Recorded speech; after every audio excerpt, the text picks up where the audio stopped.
কাজে পৃথিবীতে মানুষ বেশি বুদ্ধি খাটাইলে বিজয় লাভ করে না, এক বুদ্ধি খাটিয়ে বিজয় লাভ করা যায়। 1:9, সময়ের 1 4, অসময়ের 10 4। আর বাঁকা তেরা জীবন কোন একদিন সোজা হয়ে যাবে।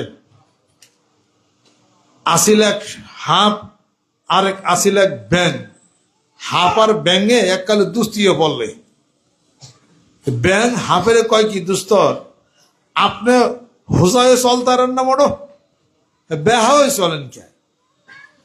সাপে কয় যে দোস্ত তুমি তো বুঝবে না, আমি বেকাতারে চলি, মেঞ্চে ডরায়। হ্যাঁ কয় ব্যাঙের কয় যে তুমি কি করো? কয় আমি সেটা একটা খেলে একটা লাফই দিতে পারে, আর আমি কিছু পারি না। এ কথা কইতে কইতে কইতে কইতে একদল পোলাপান চাইতেছে স্কুল থেকে, কয় সাপ দেখা যায়, সাপ সাপ সাপ, এই কথা কয়া জিকান্নল আছে না, জিকান্নল বাইরিয়া ওটারে মাইরা টনটনকে একদম সোজা করে হওয়াইতেছে। ব্যাং দৌড় দেয় তো কচু খাতে ডহার মধ্যে গেছে খাতে। কিছুক্ষণ পরে ব্যাং কয় যাক পোলাপান গেছে, আমার দুস্থজনী এত মায়ের খেয়েছে হরতালের মধ্যে, এই একটু কাছে যায় দি, ব্যাঙে কাছে যায়, মাথার মধ্যে ডুস পড়তেছে, দোস্ত আর কত ঘুম পারবা, ওঠো আমি তো আইছি। দোস্ত তার নড়াচড়া করে না, এন্ড ব্যাগে দেখে যে দোস্ত ময়রা হুজা হইরিস। ব্যাং কয় যে বাসা যখন আসিলে তখন তো বেকাতেরা আসিলে, তুমি হুজা হইলে কে? হা ওই যে পোলা পান্না যে বাইরে মারছিল, বাইরে মাইরা বেকাতেরা হাপরে হুজা করে থুইছে। ব্যাঙে কয় দোস্ত যতদিন কইছি মই হুজাও নাই, এখন মরিয়া হুজা হইলা, মরিয়া হুজা হইলা। মরণের পরে মানুষের মনের রোগ সব চলে যাবে ঠিক, বাঁচা থাকতে রোগ আর গেল না। ফি কুলুবিহিম মারাদুন ফাযাদাহুমুল্লাহু মারাদা ওয়া লাহুম আযাবুন আলীমুম বিমা কানু ইয়াকযিবুন। আরে বেকাতারা জীবন, ইয়াযাল্লুনা শাত্তা ফিল বিলাদ, বাঁকাতারা জীবন হয়ে যতই চলো, জীবনের শেষে আজ্জাল আলাইহিস সালাতু ওয়াস সালাম এসে তোমার ভিতর রুহটা টানতে যখন নিয়ে যাবে, মরা লাশটা হুজা হয়েই যাইবে আর বেকাতারা। এর পরেও যারা বেকা থাকবে হাসরের ময়দানে নিকাশের দায় করে খাড়া, মারবে রে আতশের কুরা, সুজা করবে বেকা তারা, সোজা করবে, সুজা করবে বেকা তারা, নিকাশের দায় করে খাড়া, মারবে রে আতশের কুরা, আগুনের কুরা, সুজা করবে সব বেকা তারা। হাসিবু কাবলা আন তুহাসাবু মুতু কাবলা আন তাবুতু, মরার আগে মরো, মরা দুঃখ থাকবে না, হিসাব নেওয়ার আগে হিসাব করে যাও, কোনো হিসাব থাকবে না, এবং সেটা জীবিত থাকতেই করতে হবে।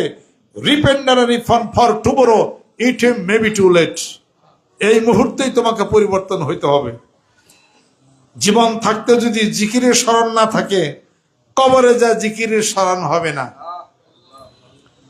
কবরে গেলে 3টি প্রশ্ন করা হবে, মার রব্বুকা মা দীনুকা মান নাবিয়ুকা, তোমার রবকে? আল্লাহ আল্লাহ জিকির যদি, আল্লাহর জিকির যদি মুখে না থাকে, তোমার রবকে? আমার রব হলো আল্লাহ, এই উত্তর দেওয়া সহজ হবে না। ওমা দীনুকা, তোমার দিন কি? আমার দিন হলো ইসলাম, কলেমা নামাজ হজ যাকাত এগুলো কিছুই পালন করেন নাই, তোমার দিন কি? এই প্রশ্নের উত্তর কঠিন হয়ে যাবে। ওমান নবিয়ুকা, তোমার নবীকে? এই প্রশ্ন যখন করবে ফেরেশতারা, নবীর মহব্বত, নবীর ভালোবাসা নাই, নবীর সুন্নাত নাই, নবীর প্রতি কোনো আকর্ষণ নাই, এই প্রশ্নের উত্তর দেওয়া কবরের মাটিতে অত্যন্ত কঠিন হয়ে যাবে। 3টি প্রশ্নের উত্তর যদি দেওয়া যায় বাঁচা যাবে, কবর প্রশস্ত হয়ে যাবে। জান্নাত থেকে একটা বিছানা, একটা রাস্তা কবর পর্যন্ত পৌঁছে দেওয়া হবে। আর যদি 3টি প্রশ্ন উত্তর যদি না দিতে পারে ওই মুর্দা ব্যক্তিটি, ওই লাশ, ওই ব্যক্তিটি কবরের একদিকের মাটি অন্য দিকে চলে যাবে, হাড়গুলির সঙ্গে হাড়গুলি ঢুকে যাবে। এই শাস্তি হবে, এটার মধ্যে কোনো ভুল নাই। এটা বিশ্বাস হয়নি? এটা বিশ্বাস করতেই না হবে। ভুল যদি কোরআনের কথা ভুল হয়, হাদিস শরীফের কথা ভুল হয়, আলেম ওলামাদের কথা ভুল হয়, কবরের মিথ্যা হওয়া যদি হয়ে যায় বাঁচা যাবে। আর যদি কবর সত্য হয়ে যায়, কবরের আযাব যদি সত্য হয়ে যায়, there is no rectification, তাহলে কোনো সংশোধন করে আবার দুনিয়ার থেকে সংশোধন করে আল্লাহর জিকির করে কবরে যাওয়া সম্ভব হবে না। যে গেলা সেই যে গেলা, আর তো ফেরা হবে না। মৃত্যু জীবনে একবারই তো হয়ে যায়। দুনিয়াতে নিচের কোর্টে যদি কেউ হেরে যায়, উপরের কোর্ট আছে আপিল করার জন্য। কবর এমন একটা কোর্ট, ওই কোর্টে যদি কোনো মানুষ হেরে যায়, কোনো মানুষের যদি সমস্যা হয়, দুনিয়াতে এসে আর সংশোধন করার মতো সময় হবে না। উপরের কোনো কোর্ট নাই যে তুমি আপিল করবে। মৃত্যু জীবনে একবারই হয়, জীবনে না হইল যাহা, মরণে কি হয় রে তাহা। অতএব নামাজ, জিকির, কোরআন তেলাওয়াত সাথে রাখতে হবে। অন্তত পক্ষে একটা অস্ত্র হাতে থাকবে, গুলিও থাকবে। বনের মধ্যে দিয়ে যাইবেন, বাঘ আক্রমণ না করলে তো বাঁচা যাবে। বনের মধ্যে যাইতেছেন, বাঘ যদি সামনে আইসেই পড়ে, তাহলে কইবেন নাকি যে বাঘ তুই থাক, বাড়িতে থেকে বন্দুক লো, এই বন্দুক তো বলেছিস। এটাকে বলা চলবে? এটা চলবে না। ঠিক কবরের ব্যাপারটা হলো এই ধরনের। Our life here is a tale of constant struggle in this perishable world. Why don't you test the validity this theme till now? আমাদের বিড়ম্বনাপূর্ণ এই পৃথিবীর বুকে এটা একটা গ্রেট ড্রিম, বিশাল একটা স্বপ্ন চলছে। এই স্বপ্ন খাওয়া দাওয়া, বাসস্থান, এটা ওটা, চাকরি বাকরি, মৃত্যু যখন হয়ে যাবে এই ঘুম ভেঙে যাবে। ভেঙে যায়, দেখা যায় কবর সত্য, হাসর নাসর সব সত্য হয়ে গেছে। যেরকম সুবহানাল্লাহ। সূর্য সত্য, চাঁদ সত্য, অসংখ্য তারকা সত্য, সব যদি সত্য হয়ে যায়, আল্লাহ রাব্বুল আলামিন বলেন মৃত্যুর পরে জাহান্নাম আর জান্নাত এটাও সত্য হয়ে যাবে। সুবহানাল্লাহ। অতএব মৃত্যুর পরে করার কিছুই নাই। জীবিত থাকাকালীন এই মুহূর্তে repent and reform for tomorrow, it may be too late. এই মুহূর্তে আমাকে কাজ করতে হবে। সুবহানাল্লাহ, আলহামদুলিল্লাহ, আল্লাহু আকবার, লা ইলাহা ইল্লাল্লাহ, কোরআন তেলাওয়াত, নামাজ, জিকির, হালাল রুজি, যেরকম সুবহানাল্লাহ। পিতামাতার খেদমত, কারোর হাত না মারা, কষ্ট না দেওয়া, বকাবাজি না করা, এই সব কিছু থেকে নিজেকে হেফাজত করে একটা লাইনে আসার জন্য পীর মাশায়েখ বুজুর্গানে দিন, তাদের দরবার, তাদের খানকার মসজিদের মাধ্যমে মানুষদেরকে মানুষ বানানোর ফ্যাক্টরি তৈরি করা হয়েছে। যেরকম সুবহানাল্লাহ। সাবান বানানোর ফ্যাক্টরি যদি থাকে, ওষুধ বানানোর ফ্যাক্টরি যদি থাকে, মানুষকে মানুষ বানানোর জন্য ফ্যাক্টরি আছে। যেরকম সুবহানাল্লাহ। স্কুল কলেজ একটা ফ্যাক্টরি, মাদ্রাসা একটা ফ্যাক্টরি, আর পীর মাশায়েখ বুজুর্গানে দিন তাদের দরবারে, তাদের এখানে না মানুষদেরকে জানাবে, বুঝাবে, এটাও একটা মানুষ গড়ার ফ্যাক্টরি। যেরকম সুবহানাল্লাহ। রাইন পাতিল বানায়, ওরাও ফ্যাক্টরির মধ্যে তৈরি করে। বিস্কিট আছে স্বর্ণের, ওটাও ফ্যাক্টরির মধ্যে যায় অলংকার বানায়। কথা ঠিক কিনা? ওটাও বানায়। তুমি মানুষ বললেই হবে, তোমার ফ্যাক্টরির মধ্যে ভর্তি করতে হবে। সবচেয়ে বড় ফ্যাক্টরি হলো মা। মা তাকে আদব কাদের, সভ্যতা, ভদ্রতা শিখাবে। বড় ফ্যাক্টরি হলো মা, বড় পাঠশালা। এরপরে প্রাইমারি স্কুল গেল, হাই স্কুল গেল, কলেজ গেল, ইউনিভার্সিটি, সবই ফ্যাক্টরি। সুবহানাল্লাহ। পীর মাশায়েখের দরবারে ফ্যাক্টরিতে ওই যে নামাজ, জিকির, ধ্যান, খেল, আমল পরিবর্তন, এটাও একটা ফ্যাক্টরি। যেরকম সুবহানাল্লাহ। ফ্যাক্টরিতে না ঢুকলে পরে সাবান তৈরি হইব না। ফ্যাক্টরিতে না ঢুকলে স্বর্ণের বার, বিস্কুটই থাকবো, অলংকার জীবনও হবে না। ফ্যাক্টরিতে না ঢুকলে পরে গোলাই কাঠই থাকবে, কোনোদিন ফার্নিচার হবে না। কথা ঠিক কিনা? সেই ফ্যাক্টরিতে সাবান লাগানো হচ্ছে। কি সাবান? জিকিরের সাবান। জিকিরের সাবান লাগাও, কোরআন তেলাওয়াতের সাবান লাগাও, তোমার ভিতরের যে ময়লা গুলি আছে, যা অপরাধ গুলি আছে, সব পরিষ্কার হয়ে যাবে। যেরকম সুবহানাল্লাহ। বাহ্যিক সাবান, লাখ সাবান লাগাইলে শরীরের পাঞ্জাবি আর প্যান্ট শার্ট পরিষ্কার হয়, অন্তরের ভিতরের যে গুনাহ অপরাধের কালাগুলি আছে, ওইটার জন্য সাবান লাগানোর দরকার আছে না নাই? ওইটার সাবান হলো আল্লাহর জিকির। দুনিয়ার সাবান লাগাও, কাপড় সাফ হবে। আল্লাহর জিকিরের সাবান লাগাও, অন্তর সাফ হয়ে যাবে। আলা বিজিকিরিল্লাহি তাতমাইন্নুল কুলুব, এগুলি আমরা বলে থাকি। আসলে আল্লাহর পাগলেরা, কিছু আসছেন, কিছু সদাই কিনে নিয়ে যান। এই মার্কেটে আছেন, কিছু সদাই লয়ে যান। কি সদাই? সুবহানাল্লাহ, আলহামদুলিল্লাহ, আল্লাহু আকবার, লা ইলাহা ইল্লাল্লাহ, মেসাক, জায়নামাজ, পাগড়ি, টুপি, কোরআন শরীফ তেলাওয়াত, এই কিছু সদাই আছে। এই সদাই গুলো কিনে কিছু বাইতে, গাড়িতে করে কিছু সদাই লয়ে যান না। সদাই না বাইতে খানগা মিঠা লাগবো। আস্তাগফিরুল্লাহ রব্বি মিন কুল্লি যামমি ওয়া আতুবু ইলাইহি লা হাওলা ওয়ালা কুওয়াতা। আল্লাহুম্মা ইন্নী আসআলুকা মিন ফাদলিকা ইয়া মুকাল্লিবাল কুলুব সাব্বিত কলবি আলা দীনিক। আল্লাহুম্মা ইন্নী আউযু বিকা মিনাল হুজনি ওয়াল হাম্মি ওয়া আউযু বিকা মিনাল আজজি ওয়াল কাসওয়াতি ওয়া আউযু বিকা মিন গালাবাতি দানি ওয়া কাহরি রিজাল। লা হাওলা ওয়ালা কুওয়াতা ইল্লা বিল্লাহ। লা হাওলা সুবহানাল্লাহ। ইন্নী আল্লাহুম্মা আনতা রাব্বি লা ইলাহা ইল্লা আনতা খালাকতানি ওয়া আনা আবদুকা ওয়া আনা আলা আহদিকা ওয়া ওয়া'দিকা মাস্তাতা'তু ওয়া বিকা শাররি মা সানা'তু আবু লাকা বিনি'মাতিকা ফা ইন্নাহু লা ইয়াগফিরুয যুনুবা ইল্লা আনতা। সুবহানাল্লাহ। সবাই একটা খেয়াল করেন, আস্তে জিকির করলে আল্লাহ পাক শোনেন, মনে মনের কথাগুলি আল্লাহ পাক শোনেন। আলিমুম বিযাতিস সুদূর।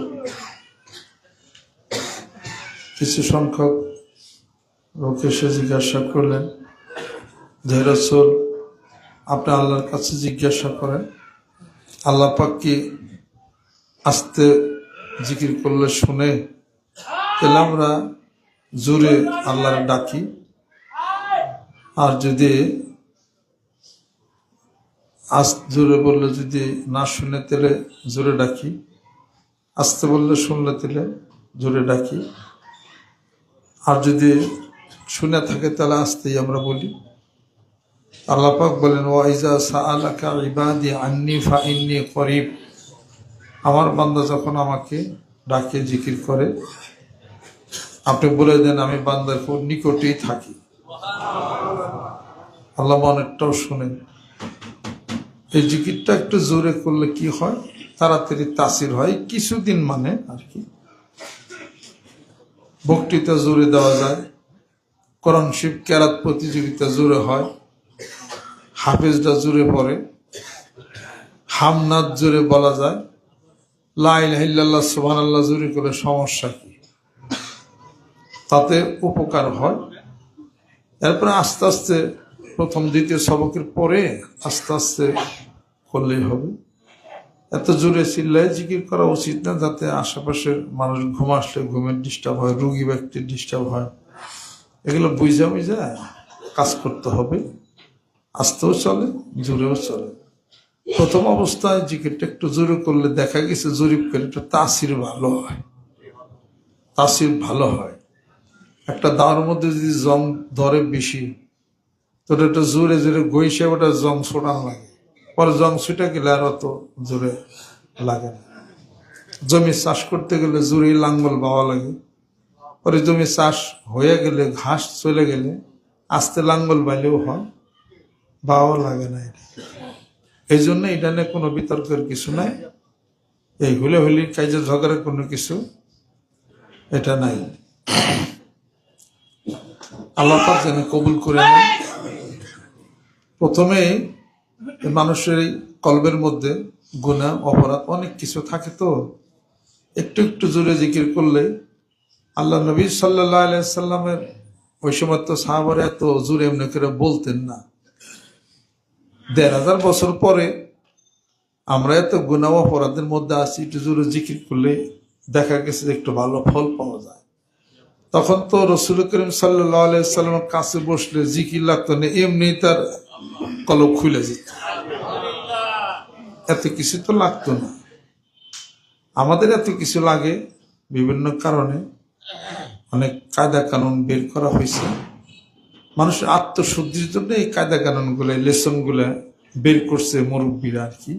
এই ফার্স্টে যারা জিকির শুরু করবেন অল্প কিছুদিন এই জিকির করা লাগে। এই যে আমরা এখানে সম্মিলিত করি, আবার বাড়তে যারা যার যার মতো একা একা আস্তে আস্তে জিকির করে আর কি। এটা নিয়ে তো শিরক বেদাতের কিছু নাই। আর আমরা লা ইলাহা ইল্লাল্লাহ জিকির করি, সাথে সাথে লা ইলাহা ইল্লাল্লাহ ইল্লাল্লাহ, এটাকে লেসন রিয়াজতের জন্য, কলবের সাথে সম্পর্কটা গাঢ় করার জন্য বলি। এমন করি না সুবহানাল্লাহ 100 বার, আলহামদুলিল্লাহ 100 বার, আল্লাহু আকবার 100 বার, লা ইলাহা ইল্লাল্লাহ 500 বার, একবার আল্লাহ আল্লাহ করার পরে যাব শুধু ইল্লাল্লাহ বলি, এটা তো বলি না। লা ইলাহা ইল্লাল্লাহর সাথে লা ইলাহা ইল্লাল্লাহ ইল্লাল্লাহ, এটাকে আমরা একটু রিয়াজতের জন্য, জিনিসটা আপ্ত করার জন্য এটা বলি। সূরা ফাতিহা যখন মানুষ পারে না, জানে না, তখন কেমনি বলে না আলহামদু আলহামদু বলে, লিল্লাহ বলে। এরকম করে আস্তে আস্তে মানুষকে শিখায়।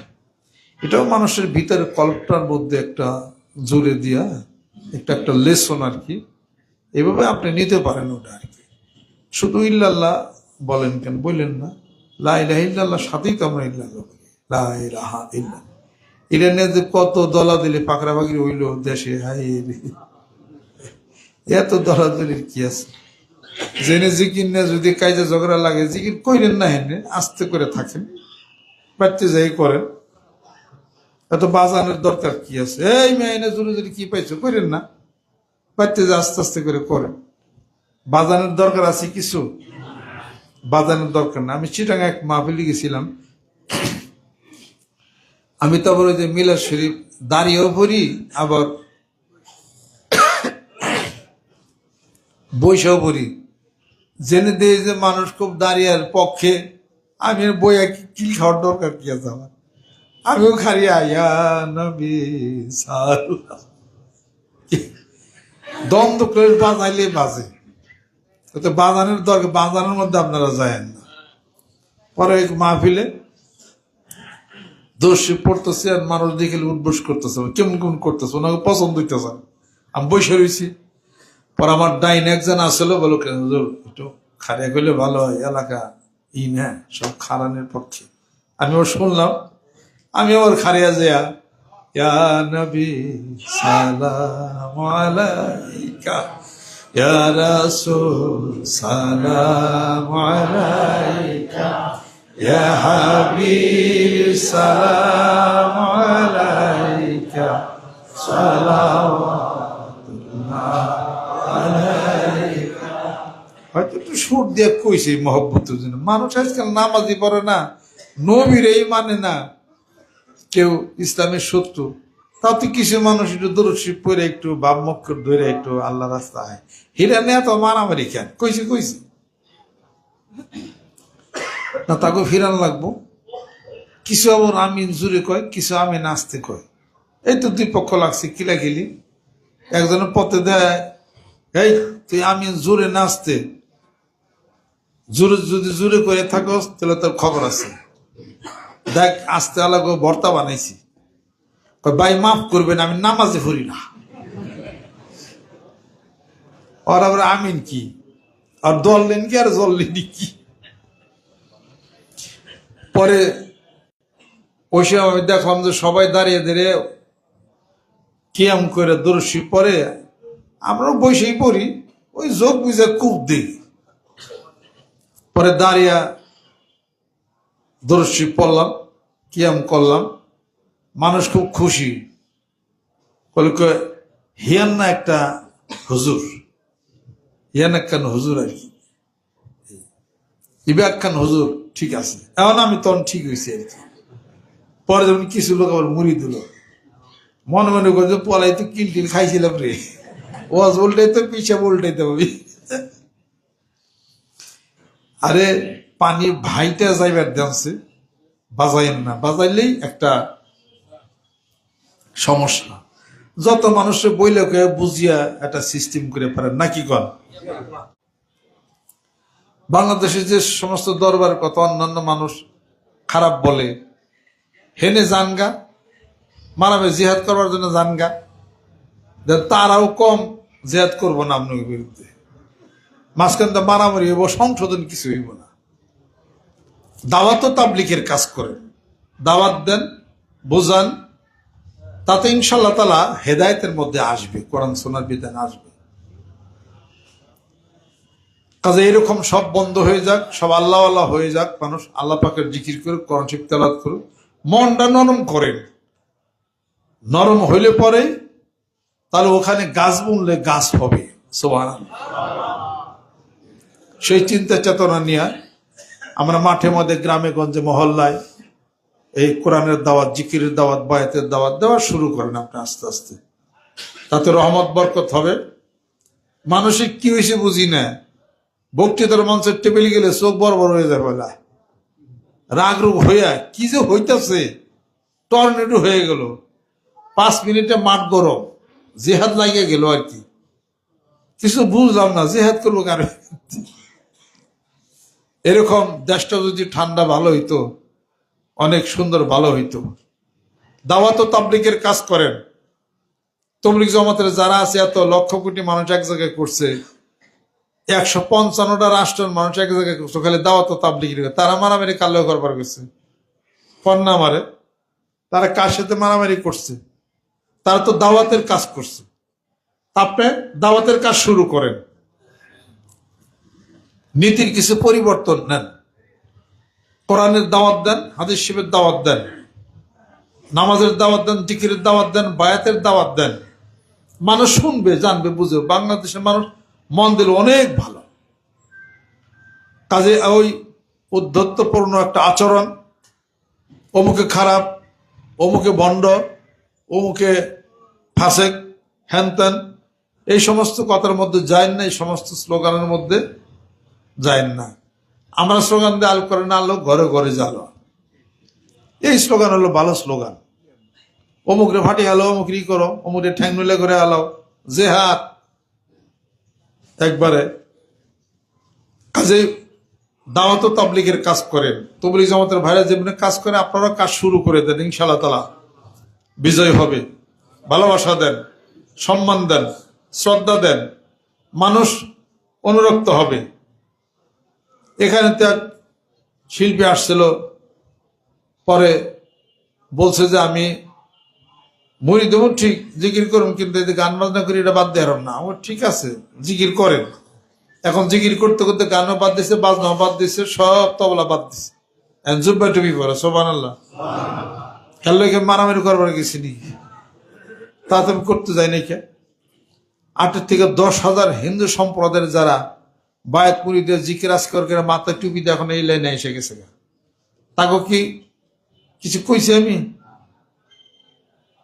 ওয়ালা তাসুব্বুল্লাযিনা ইয়াদউনা মিন দুনিল্লাহি ফায়াসুব্বুল্লাহা আদওয়ান বিগাইরি ইলমিন। তোমরা সে বুতপুরস্তি মুর্শিদ আর যারা যারা আছে, মূর্তি পূজা যারা করে, তাদেরকে বকা দিও না। তারা তো আল্লাহকে ছাড়া তারা দেবদেবীর উপাসনা করে, তাদেরকে বকা দিও না। ওয়ালা তাসুব্বুল্লাযিনা, বকা দিও না তাদেরকে। তারা কি করবে? ফায়াসুব্বুল্লাহ, তারা আমি আল্লাহকে তারা গালি দিবে, আদওয়ান বিগাইরি ইলমিন, অজানা অবস্থায়, বুঝবে না, আমি আল্লাহকেও তারা গালি দিবে। কাজে কেউ গাল মধ্যে হ্যানত্যান এটা করা বন্ধ। আমাদের কাছ থেকে মানুষ জানি শিখে। আমাদেরও বাংলাদেশে বহু মানুষ দাবড়াইছে, আমরা বলো কাফের। কত দিক কেমন লাগে এটা? কাফের কে আমাকে দাবার খাইছি আমরা। এই যাই কিছু এখন ভুল বুঝাবুঝি নিরসন, এখন কয় না ভুল হয়েছে বা এখন ঠিকই আছে। আমরা তো আগে তখন যা ছিলাম ওহন তাই আছে। এখন বলতেছি কিনা আমরা কই নাকি আরেকজনকে পেঁচ লাগাইছে, তালাশি করে পাওয়া যায় কেরা কইল, একটা যুগ ওটাই দিছে। মানে ওই যে কোন দেশে এক রাষ্ট্রনায়ক না কারা জানি, ভুলে তো গেলাম, তাকে বলছিল কত লক্ষ ডলার নাকি সে নিছে। এ কথা প্রচার করে দিচ্ছি সেই দেশে, দেশটা তো প্রেসিডেন্ট তো না ভেনেজুয়েলা না, হ্যাঁ জেনে নাকি কি নাম জানি প্রেসিডেন্টটা, প্রচার করে দিছে ফট করে, প্রচার করে যে মানুষ হেঁটে না বিশ্বাস করে কথা আন্দোলন কত কিছু। পরে দেখা গেল তার যা বেতন ভাতা যা পাইছে তাও ব্যাংকে 1 টাকাও সে উঠায় নাকি, পরে ভুল বুঝাবুঝি নিরসন হয়েছে, ফট করে একটা ভাইরাল হয়ে গেলে এই অবস্থা এরকম শুরু হয়ে যায়। এটা থামতেও 2-1 বছর সময় লাগে। যাই কিছু হোক, এটা আমাদের জন্য রাগ না লক্ষ্মী, সুবহানাল্লাহ। আমাদের মানুষ বেশি চিনতো না, হেরাইছি নাইছে। আমাদের ওয়াজে লিফলেট লাগে না, মাইকিং লাগে না, এমনি ফিল ভরে যায়, হেরাইছি নাইছে কেরা মানে বিশ্বাস ওই যে কাফের করেছিল হে বিশ্বাস না কেন ওয়াজ শুনে হি ওয়াজ শুনবার আসলেই ধরা পড়তেছে, জেনে যাই হেনে সব জায়গায় একই অবস্থা। মানে কিন্তু বিশ্বাস শুনছিলাম যে ও না না না এই বিশ্বাস ভালো না, তার ওয়াজ বয়ন শুনে কয় না শিক্ষিত, উনি তো খারাপ কিছু করলো না, কিছু তরিকা ভালো, চেহারাটার ভালো, জুব্বা ইয়ে আছে, ওনারা কাফের কি করবার লিগে, কাফের করলো খারাপ দূর হয়ে গেলে মানুষ খারাপ। এখন কি হইতেছে ফিল্ডে সব জায়গায় খালি এখন আরবি উপরে অনার্স মাস্টার্স করলাম ঢাকা বিশ্ববিদ্যালয় থেকে, পিএইচডি করলাম, এরপরে মাদ্রাসায় পড়লাম, কামেল পাশ করলাম, ফেকা গ্রহ পড়লাম, এত পয়রা মেরে কাফের খুব শখ রয়েছে দিকে আমার। হ্যাঁ আমি 1 লাখ লাখ কাফের হলে তো তাও একটা পর্তা আছে, এত গেলে মানুষের কাফের বানিয়ে যে নিজের কাফের নাত্তিকুতে খেলেন, এত গেলে মানুষের কাফার বানিয়েছি কেন, এটারও একটা শাস্তি খেলেন। এটা কি মাথা খারাপ আমার? কাফের কোনদিন নামাজও জানি, কাফের মাথা টুপি দেয়, কাফের যে পকেটে মেশাক আছে, এতক্ষণ বলে দেখলেন চললেন, কি কাফের কি পাইছেন আপনারা? এরকম একটা কি জানি ওই যে মোবাইলে হ্যাক করে না, হট করে একটা লাগে দিয়ে দিল আর কি, এটা ভাইরাল হয়ে যায়। এটা হলো আল্লাহ পাক গ্রামে গঞ্জে মাঠে ময়দানে মানিকগঞ্জের দরবার প্রচার করার জন্য হেকমতি হলো হয়েছে। আমরা কইলাম আমাদের আগে মাহফিলে লিফলেট ছাপানোর জন্য বার্ষিক মাহফিলে 50-60 হাজার টাকা লাগতো, মানে বার্ষিক মাহফিলে আমাদের লিফলেট ছাপাইতাম প্রচারের জন্য। পরে আমাদের এই ধরনের কথা বলার পরে 1 টাকা আমাদের ওই লিফলেট লাগে না, লিফলেট লাগেই না এখন মানিকগঞ্জ, মাইকিং লাগে না, সব এমনি বুঝে যায় সবাই। এটা হলো সবই হলো রহমত বলে মনে করতে হবে। আমিও চাই আমার 2-4 কাফের হতো দিক যা প্রচার হয়েছিলাম না, 8 হয়ে যাবে ইনশাআল্লাহ। ওগুলো আমি এখন বুরুক সাহেব আমি কিছুই করি না। এখনো মানুষ বুঝছে যে ওনারে এখানে কইলে আর প্রচার বেশি ও দরকার নাই, এর সবাই চুপ হয়েছে আর কি। আস্তাগফিরুল্লাহ আস্তাগফিরুল্লাহ, যে যা বলে বলুক, আপনি আল্লাহ পাকের জিকির করেন, আপনি দাওয়াত ও তাবলীগের কাজ করেন, আপনি ইনশাআল্লাহ তাআলা মাঠ পর্যায়ে আমাদের বিজয় ইনশাআল্লাহ তাআলা হবে। আল্লাহ পাক যেন কবুল করে নেন, রহমত বরকত আল্লাহ পাক যেন নাজিল করে দেন। আজকের মাহফিলে নতুন পুরাতন আমরা যারা আসছি, যারা নতুন বায়াত মুরিদ হয়েছেন, পুরাতন যারা হয়েছেন, সকাল বিকাল একটা সবক জিকির করবো, কামাই দেবেন। আল্লাহু আকবার। আল্লাহ তুমি রহম করো, আল্লাহ বরকত করো। হাত তামান, আস্তাগফিরুল্লাহ আস্তাগফিরুল্লাহ, দোয়া করেন। অনেকে অসুস্থ অবস্থা আছে, হাসপাতাল আছে, সবাইকে দোয়া করেন আল্লাহ যেন রহমত করে, বরকত করে, আল্লাহ যেন মাফ করে দেন আল্লাহ পাক। এই ডাইনের গেটটা আটকে দেন, সব গেট দরজা মতো সব আটকে দাও, দরজা সব আটকে দাও। সকলে গায়ে গায়ে ডাইন হাতে দেন, গোনার জন্য তওবা হবে। হ্যাঁ ওই ওই দরজা আটকে, সমান ওই দরজা আটকে, আটকেন দরজা। এখন ঢোকা বাইরে টোটালি নিষেধ। আউযু বিল্লাহি মিনাশ শাইতানির রাজিম, बिस्मिल्लाहिर रहमानिर रहीम।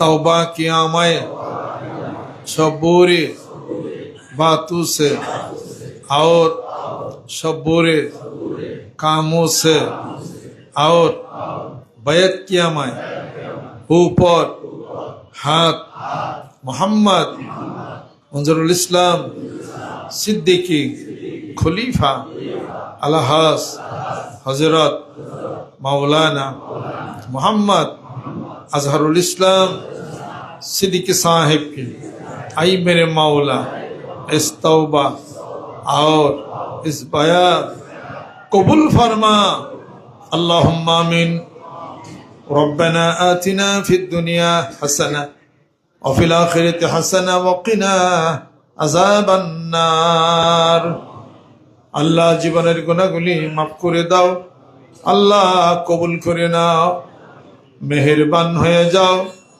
আমাদের পিতা মাতা আত্মীয় স্বজন যাদের স্ত্রী পরিজন ছেলে সন্তান দুনিয়া থেকে বিদায় হয়ে গেল মাওলা কোন দিনের জন্য যারা এই দুনিয়াতে ফিরে আসবে না ওই এতিমদের রূহ মোবারকে এই জিকিরের হাদিয়া পৌঁছিয়া দাও এই মাহফিলের হাদিয়াটুকু পৌঁছিয়া দাও এই মাহফিলে যারা শরীক হয়েছেন দূরে কাছের যারা আছেন তোমার আশিকেরা তোমার পাগলেরা কিয়ামতের দিন মুসিবতের সময় এই মাহফিল সকলের নাজাতের উসিলা তুমি বানায়া দাও আল্লাহ বিপদে যারা আছে বিপদ তুমি তরাইয়া দাও মেহেরবান হয়ে যাও মাওলার দুনিয়ার মোহব্বত কলব থেকে তুমি উঠায় নাও তোমার মহব্বতের প্রেমের পাগল তুমি বানায় চিনলাম যার উসিলা করে মাথায় টুপি দিলাম দাড়ি রাখলাম আমার দরদি বন্ধু মানিকগঞ্জ দরবার শরীফের জামে মসজিদের চত্বরে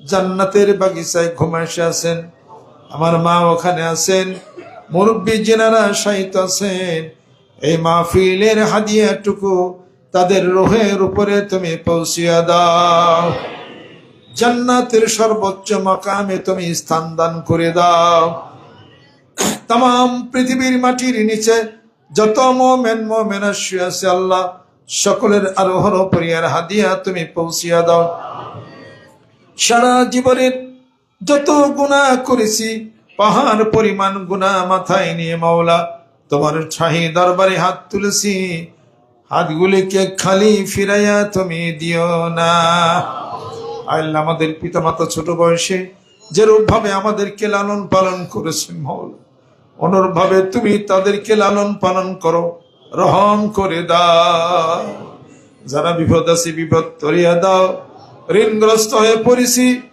ঋণের দায়ভার সহ্য করতে পারি না রাতের ঘুম হারাম হয়ে গেল মাওলারে তবু তো তোমাকে ছাইরা দেই নাই আমাদের ঋণগুলাকে তুমি পরিশোধ করে দাও চিন্তা থেকে আমাদেরকে তুমি মুক্তি দিয়া দাও লা হাওলা ওয়ালা কুওয়াতা ইল্লা বিল্লাহ এই আমল করলে আল্লাহ তোমার বন্ধুর প্রতি তুমি সংবাদ পাঠাইছো 50টা পুরস্কার তুমি দিবে বান্দাকে ওরে 50টা পুরস্কার তুমি তোমার গোপন রেখেছো একটা পুরস্কার দিবে তাহলে সমস্ত চিন্তা দূর করে দিবে আমরা মানসিক চিন্তার দুশ্চিন্তার মধ্যে আছি লা হাওলা ওয়ালা কুওয়াতা ইল্লা বিল্লাহ আমল করি আল্লাহ চিন্তাগুলি দূর করে দাও আলেম ওলামা হাফেজ কারি হাত তুলেছেন ছোট বন্ধুরা হাত তুলেছেন পর্দার অন্তরালে মেয়েরা হাত তুলেছেন আল্লাহ জানি না তোমার দরবারে কার হাত কবুল হয়ে গেছে ওই হাতগুলি উসিলা করে জিন্দেগির গুনাহগুলি তুমি মাফ করে দাও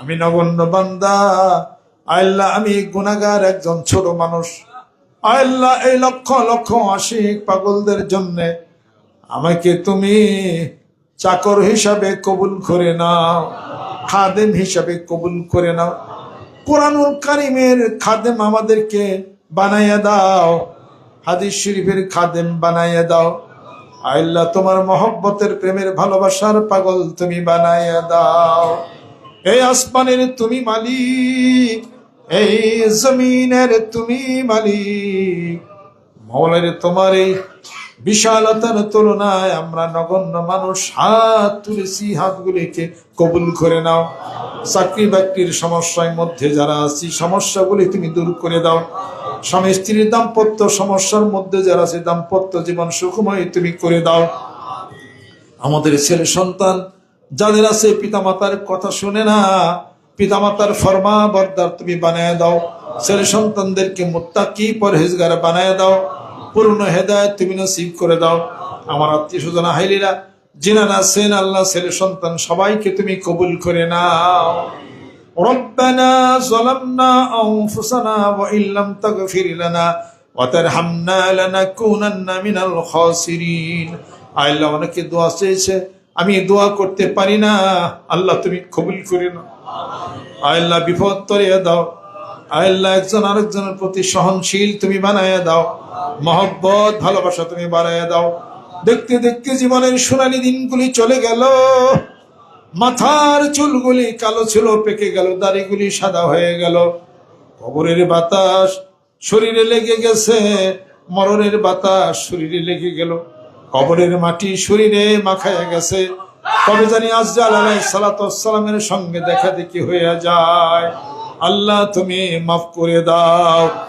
দিন গেল খাইতে লইতে, রাত্রি গেল ঘুমে ঘুমে, কি জন্যে আইছিলাম আমি এই ফেরবের বাজারে। ভাই বলো বন্ধু বলো সবই তো উপরে উপরে, অন্ধকার কবরেতে মাওলা বিনে কোনো বান্ধব নাহি। বেলা যাবে সন্ধ্যা হবে আর তো সকাল হবে না, দেশের মানুষ দেশে যাবে আর তো ফিরেও আসবে না। সুবহান রাব্বিকা রব্বিল ইজ্জাতি আম্মা ইয়াসিফুন বিহাক্কি কালিমে তাইয়্যিবা লা ইলাহা ইল্লাল্লাহু মুহাম্মাদুর রাসূল।